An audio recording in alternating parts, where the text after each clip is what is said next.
একসময় যাকে বলা হতো দেশের সাংস্কৃতিক রাজধানী, সেই যশোরের রূপালী পর্দার গৌরবোজ্জ্বল দিনগুলো যেন হারিয়ে যেতে বসেছিল।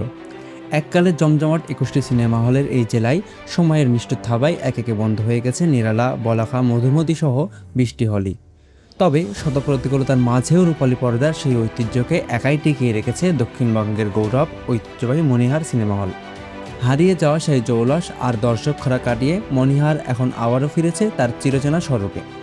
সম্প্রতি হলটিকে নতুন করে আধুনিক সিনেপ্লেক্স রূপান্তর করার পর থেকেই এখানে নতুন করে ঢল নেমেছে সিনেমা প্রেমীদের। বিশেষ করে পরিবার পরিজন নিয়ে সুস্থ বিনোদনের খোঁজে দর্শকরা আবারও ছুটছেন মণিহারের দিকে। একসাথে আসছি আমরা প্রত্যেক ঈদেই মানে একটা বিনোদনের জন্য আমরা মণিহারে আসি, কারণ আমাদের যশোরে তো এক বিনোদনের কেন্দ্রস্থল হচ্ছে মণিহার। এই জন্য আমরা মণিহারে সবাই মিলে মুভি দেখতে আসছি। কিন্তু মুভি আপনি যেটা বললেন যে আমাদের যে মুভির এখন যে কাহিনী, এটা তো আমাদের বাংলাদেশের কালচারের সাথে কোনো মিল নাই বা কোনো প্রকার ন্যাশনাল কোনো প্রকার কোনো ইস্যু না। কিন্তু আমরা চাই যে সুষ্ঠু সুন্দর মুভি হোক, যাতে আমরা শুধু ঈদ না, আমরা সবসময় যেন মণিহারে আসতে পারি। যশোরে তো তেমন কোনো বিনোদনের জায়গাও নাই, আবার পার্ক বলতেও নাই, ছিল যে কয়েকটা হাতে কোনো দুই একটা। তার ভিতরে বিনোদন বড় কিছু বলতে গেলে তার ভিতরে মণিহারটা সবচেয়ে বড় সিনেমা হল। এই জন্য মানুষ ছুটি পেলে অকেশনে যে কোনো অনুষ্ঠানে ফ্যামিলি নিয়ে সে যে কোনো সিনেমা হোক সবাই মণিহারের দিকে আসে শুধু একটু বিনোদনের জন্য। আর আজকে আমি আসছি আমার হাজব্যান্ড, আমার বোন, বোনাই, আমার ফ্রেন্ড সবাই মিলে। তারপরে শাকিব খানের সিনেমা আসে দেখলাম, ভালোই লাগলো। কিন্তু সিনেমাটা আসলে পরিবার নিয়েই সিনেমার ভিতরে অনেক কিছু মেসেজ দিয়েছে আজকে। না, আসলে মূলত আমরা যশোর মণিহার নাম করা সারা বাংলাদেশে, এটা সবাই জানে। আমাদের যশোর মণিহার আমরা নিজেই গর্ব ছবি, আর এখন সিনেপ্লেক্স করে তো আরও আমাদের জন্য ভালো হয়েছে। মানে খুব ভালোভাবে আমরা মুভি দেখি ফ্যামিলি নিয়ে। প্রত্যেক সপ্তাহে আমি আর আমার ছেলে এইখানে থাকি। আর ভাইয়াদের ব্যবহার এদের তো খুবই অমায়িক, খুবই ভালো, সবার সাথে কথা হয়। আর বিশেষ করে সামাজিক ছবিটা আমাদের নতুন নতুন উপহার দিলে আমরা আসবোই। আগে তো হলমুখে হতামই না, এখন ছেলে নিয়ে, মা বাবা নিয়ে, ফ্যামিলি নিয়ে ছবি দেখি, ভালো লাগে।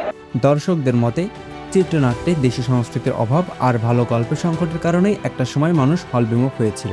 তবে উন্নত পরিবেশের পাশাপাশি গল্পপ্রধান সিনেমা মুক্তি পাওয়ায় আবারও হলমুখী হচ্ছেন দর্শক। কিন্তু মণিহার কর্তৃপক্ষের কপালে এখনও চিন্তার ভাঁজ। নিয়মিত ভালো ছবি না থাকায় বিশাল এই হলের ব্যবসা এখন অনেকটাই হয়ে পড়েছে ঈদকেন্দ্রিক। যুগের পরিবর্তনের সাথে সাথে এখন ডিজিটাল যুগ, 5G চলছে। কোনো এক সময় ছিল যে বাংলাদেশে বিনোদন বলতে একমাত্র চলচ্চিত্র মাধ্যম বা শীতের টাইমে যাত্রা বা চারকাস, এগুলো ছাড়া আর কোনো কিছু ছিল না। আসলে এই মুহূর্তে এই নেটের যুগে এসে বিভিন্ন রকম মাধ্যম, যেমন টেলিভিশন, স্যাটেলাইট, ডিসলাইন, ইন্টারনেট, এসবের মাধ্যমে বিনোদন এখন ঘরে ঘরে বললে ভুল হবে, পকেটে পকেটে। সুতরাং সিনেমার ব্যবসা এখন আমরা নির্ভর করছি শুধুমাত্র বছরে 2টা ঈদে কয়েকটা ছবি মুক্তি পায়। এছাড়া আমাদের দেশে তো ছবিই নাই। মাঝে কিছুদিন বিদেশি ছবি ইম্পোর্ট করে চালানো হয়েছিল, ইম্পোর্টও এখন বন্ধ। বাংলাদেশে যে সমস্ত ছবি রিলিজ হচ্ছে 2 ঈদে, মোটামুটি ঈদের ব্যবসা করেই আমাদের যা সারা বছর চলতে হয়। চলচ্চিত্র সংশ্লিষ্টরা বলছেন, কেবল ঈদ বা উৎসবের উপর নির্ভর করে কোনো হলের দীর্ঘমেয়াদী টিকে থাকা কঠিন। বছর জুড়ে যদি জীবনমুখী, মানসম্মত ও সুস্থধারা সিনেমা নিয়মিত মুক্তি পায়, তবেই মণিহারের মতো ঐতিহ্যবাহী হলগুলোর সুদিন আবার চিরস্থায়ী রূপ নেবে, ফিরবে রূপালী পর্দার সে সোনালী অতীত।